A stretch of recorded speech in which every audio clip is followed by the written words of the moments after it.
ఒక మంచి పాటతో స్టార్ట్ చేయాలి. యాక్చువల్లీ ప్రవీణ్ అంటేనే పాట. ప్రవీణ్‌లోనే ఉంది పాట. సో, ప్రవీణ్ నుంచి ఒక పాట ఫస్ట్, తర్వాత మనం మాటల్లోకెళ్ళిపోదాం. తప్పకుండా.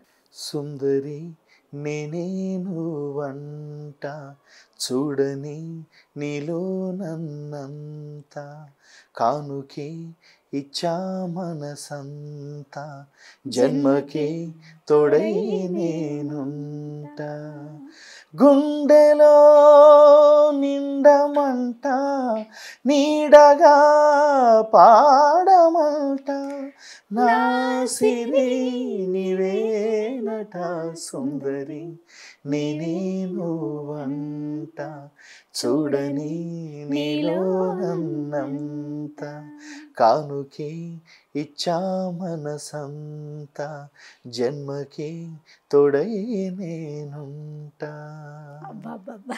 ఇది ఎందుకు పాడాను అంటే, నా పాట నా ప్రపంచం, నా సుందరి నా పాటే. సో అందుకోసం అంటే పాటే నీ ప్రపంచం, పాటే నీ సుందరి. ఎస్.